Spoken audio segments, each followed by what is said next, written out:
I want to make my hair. Okay, my dear, please have a seat. Thank you. So, what style are we doing today? Just a trim, please. She opened a hairdressing salon near the graveyard, but she didn't just do hair. She became the bridge between the living and the dead.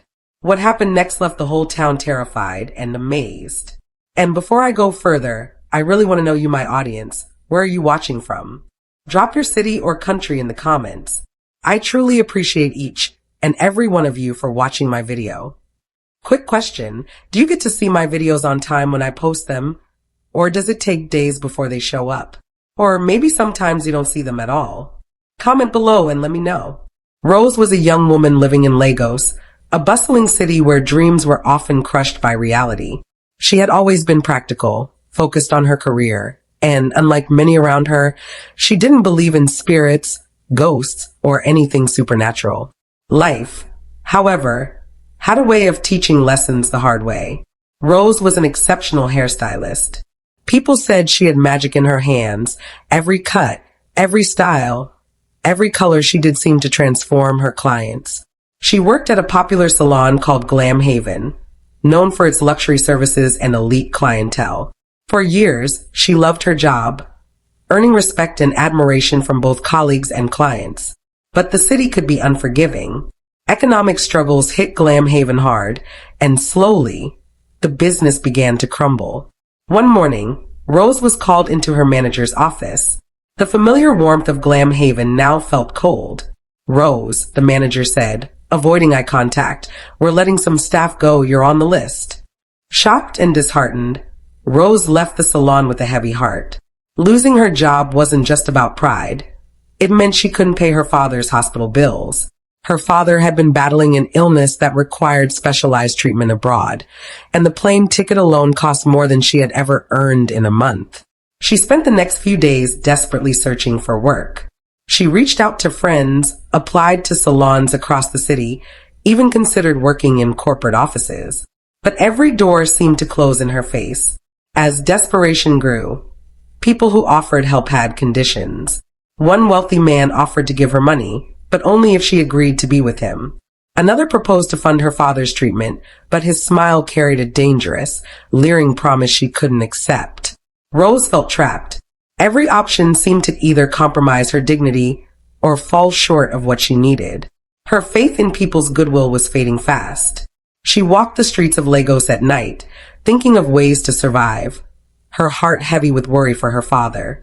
One evening, as she sat near the busy market streets, watching streetlights flicker over the chaotic traffic, an idea struck her, a desperate, risky idea.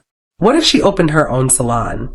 She could work for herself, no one to exploit her, no one to set conditions. The problem was location. Every good spot in Lagos was expensive. Then she saw it, a small, abandoned shop right next to an old cemetery. It was cheap, almost suspiciously so. She hesitated, feeling a shiver run down her spine, but her father's life depended on it. "Maybe," she whispered, "maybe I can make this work."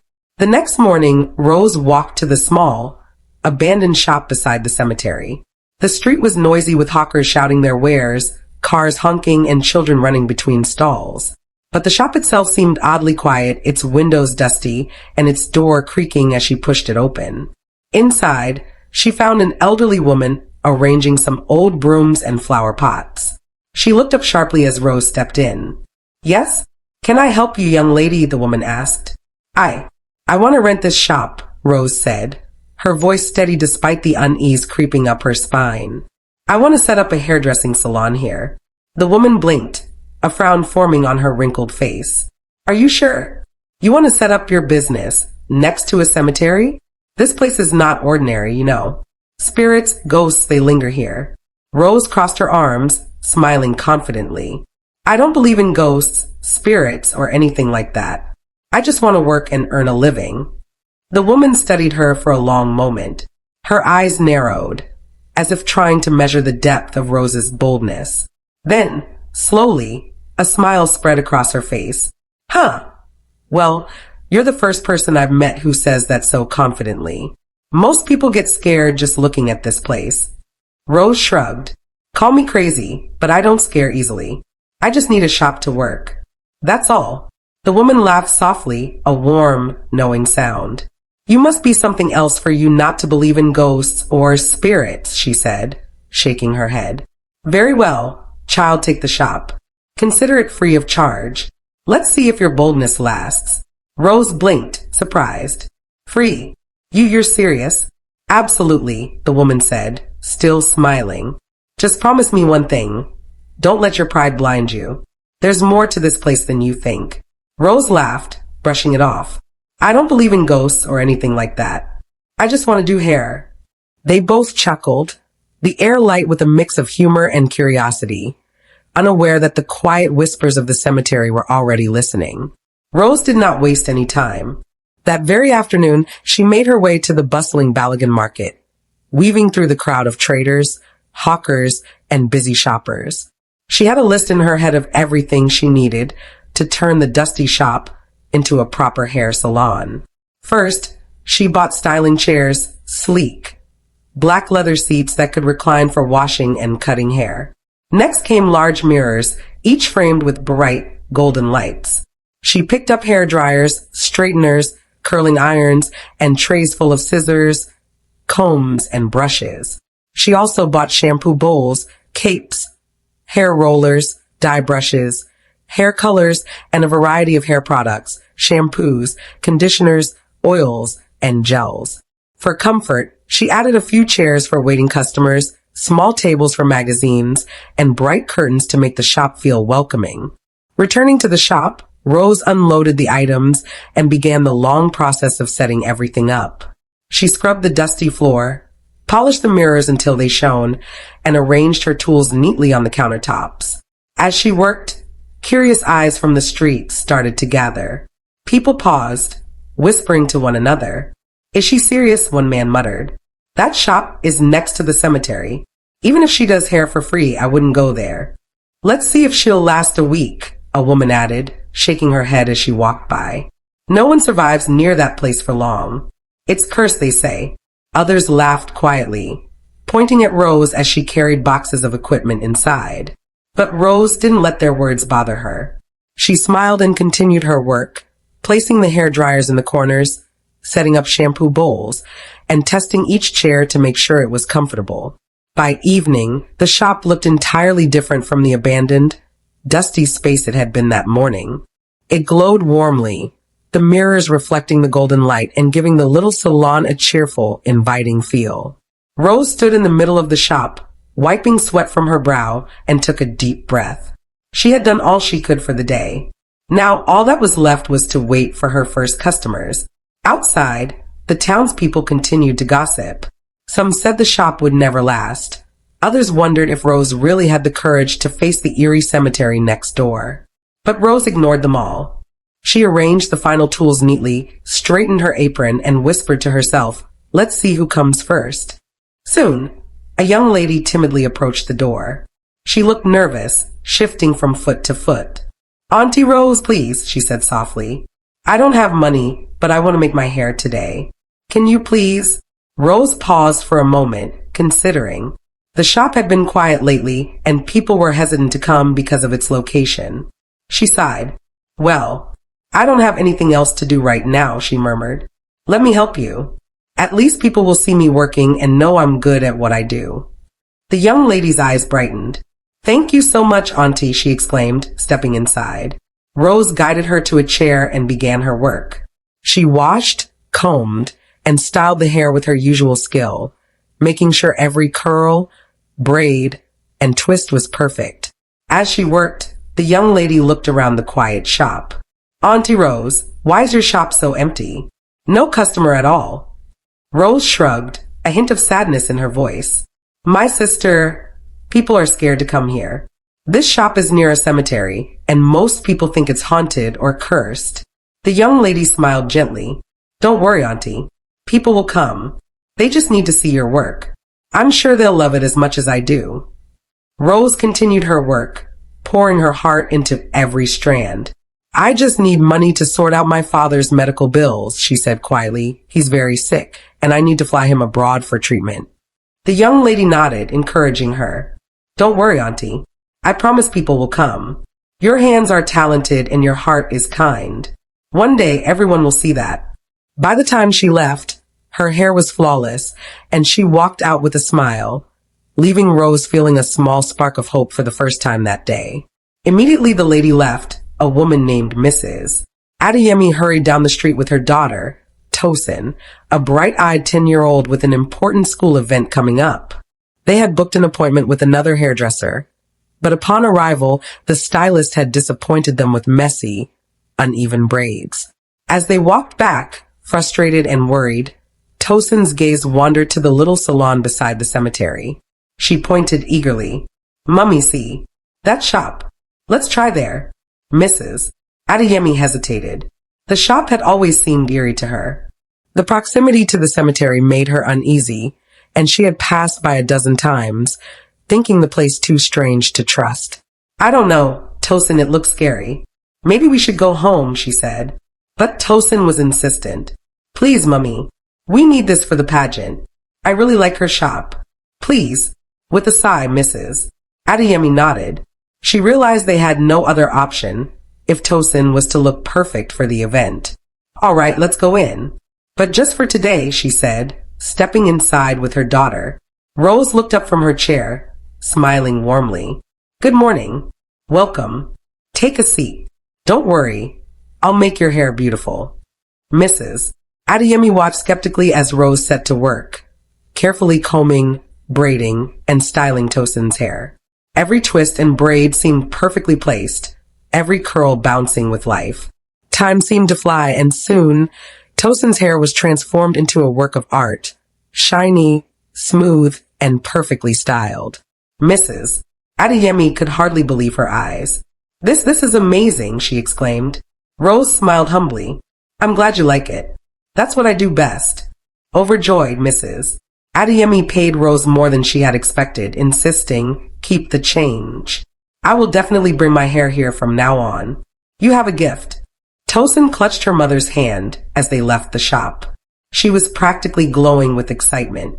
"Mummy, I think Rose brought me luck," she whispered, bouncing toward her school. By the time they reached the school gates, children and teachers were already noticing Tosin. "Wow, where did you get your hair done?" a classmate asked. "At a salon near the cemetery," Tosin replied proudly. "Rose did it," people whispered, staring in amazement at the neat, shiny braids. Teachers complimented her, and friends gathered around, all admiring the flawless work. That afternoon, Tosin participated in her school beauty pageant.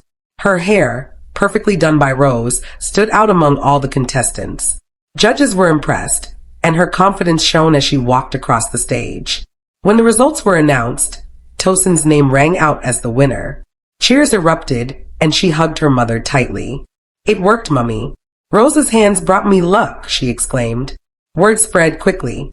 Parents at the school started asking Mrs. Adeyemi where Tosin had her hair done. "I can't believe it, she did it near a cemetery. But look at these results," they said, astonished. Mrs. Adeyemi felt a swell of pride and happiness. She told them about Rose, her boldness, and her incredible skills, completely forgetting how eerie the location had seemed just a day before. Soon, more people from the neighborhood came by, curious to see the young hairstylist who could transform hair so perfectly.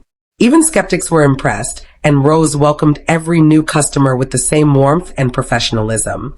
As the sun set over Lagos that evening, Rose cleaned her shop, smiling. The shop beside the cemetery was no longer just a scary, abandoned place. It was alive with possibility, laughter, and the first hints of success. She had faced doubt, fear, and superstition, yet here she was, turning a cursed-looking space into a place of beauty and hope. In the weeks that followed, people began to forget entirely that Rose's shop was located beside a cemetery. The fear that once lingered in their minds was replaced by curiosity and excitement. Women from the neighborhood, office workers, students, and even a few celebrities started coming to Rose's shop, eager to see what all the fuss was about. The moment they left the salon, compliments came flooding in. Colleagues, friends, and neighbors could not stop praising their hair. "Your hair looks amazing." "Who did it?" they asked, wide-eyed and impressed. Each compliment made the women feel proud and confident. They couldn't resist returning to Rose to maintain that perfect look that made them stand out among their peers. The word spread quickly through social media, word of mouth, and school conversations. Soon, people were traveling from other parts of the city just to have Rose work her magic on their hair. The little shop, once empty and eerie, was now alive with chatter, laughter, and the hum of hair dryers. It was never quiet or boring anymore. Each day brought a new crowd, each client leaving happier than the last. People began referring to Rose in hushed admiration. "She's incredible. Have you seen her work?" someone would whisper in amazement. Slowly, a nickname started to stick. The Magic Hair Maker, they called her. The name spread even faster than her actual work, giving Rose a reputation that seemed almost legendary. Rose herself smiled at the nickname, shrugging it off modestly. "I just do my job," she would say. But deep down, she was proud. Her hard work, skill, and determination were finally paying off. By evening, when the shop emptied and the streets of Lagos glowed with the setting sun, Rose would sit in her chair, taking in the laughter and satisfaction of her clients. The little shop beside the cemetery was now a place of life, beauty, and success, and people were forgetting its eerie location entirely. After attending to a customer, Rose finally sat down for a brief moment to rest.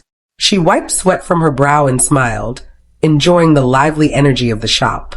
Just then, she saw the young lady she had helped earlier walking back into the shop. Rose's face lit up. "You again. I'm so happy to see you." The young lady laughed softly. "You won't believe it, Auntie.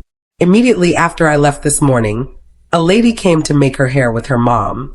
Since then, she has been coming regularly, and more people are finding out about your work." Rose's eyes widened in surprise and delight. "Wow, really? That's amazing." She shook her head, laughing softly. "Oh, I never caught your name the last time you came." The young lady smiled warmly. "Don't worry about it.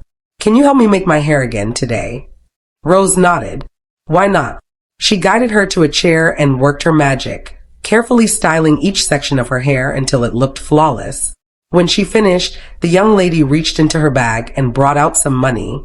"Here, Auntie Rose, for your help," she said politely. Rose waved her hand. "No, I see you as my younger sister. Keep the money. It's not about that." The young lady's eyes widened. "Wow, thank you so much, Auntie. I'm sure more customers will come, and you'll earn enough to sort your father's medical bills." She smiled brightly before leaving Rose with a warm heart and renewed hope. Immediately after the young lady left, more customers began rushing into Rose's shop. The little salon buzzed with energy as women of all ages eagerly took seats, ready to have their hair transformed. Seeing the growing crowd, Rose decided it was time to charge a little more. She smiled as she explained her new rates, and to her surprise, no one complained. "As long as you make us look beautiful, Auntie Rose," one woman said. "Besides, your hair brings good luck."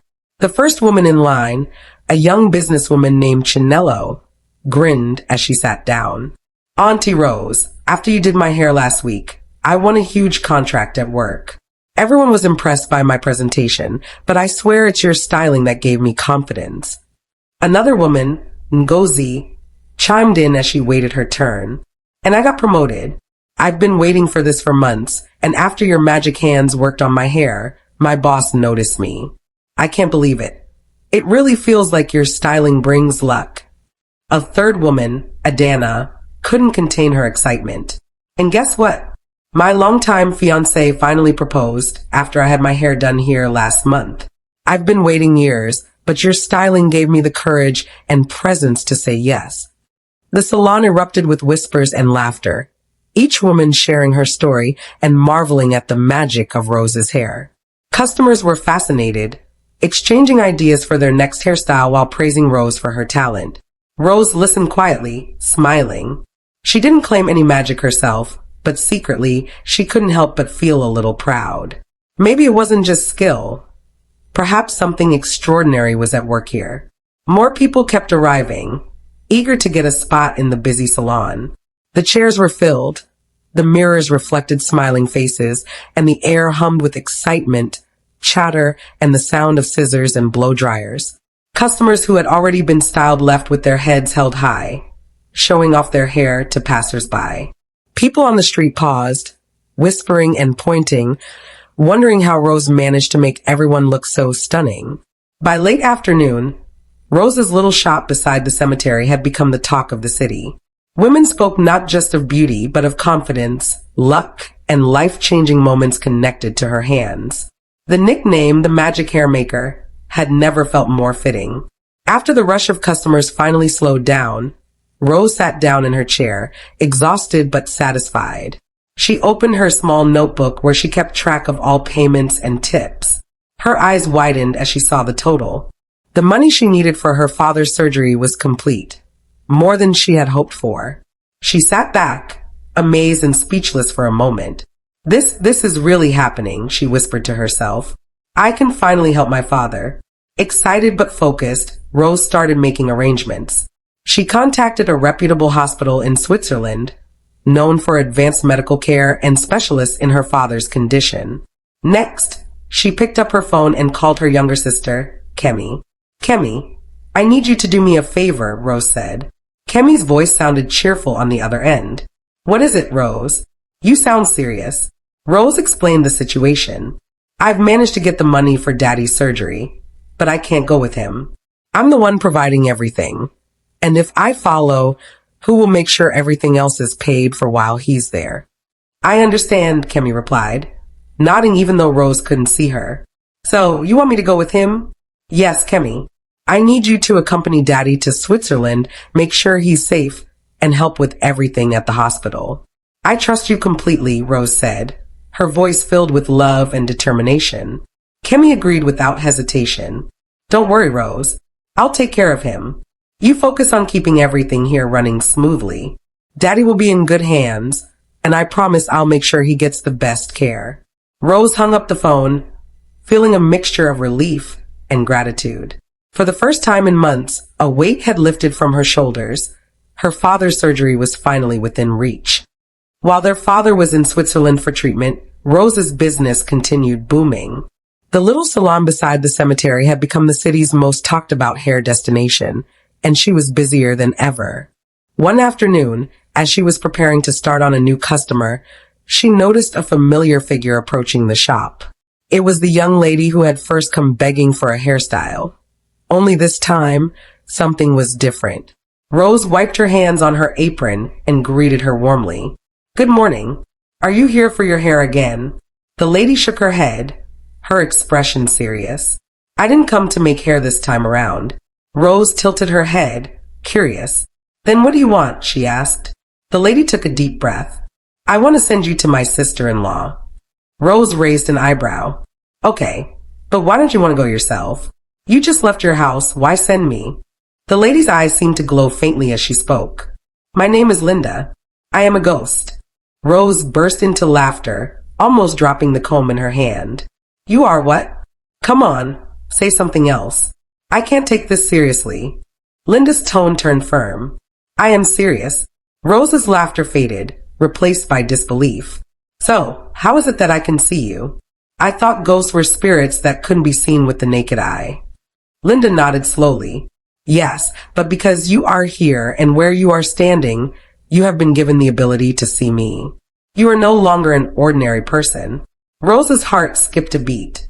She was shocked beyond words, staring at the figure before her, realizing that her life had just crossed into something far beyond the ordinary. Linda leaned closer, her voice dropping to a whisper. I didn't come for hair, Rose. I came because I need your help. Rose swallowed hard. Help you how? Linda took a slow breath. I want you to tell my sister-in-law something very important. She is pregnant. Rose's eyes widened. Pregnant.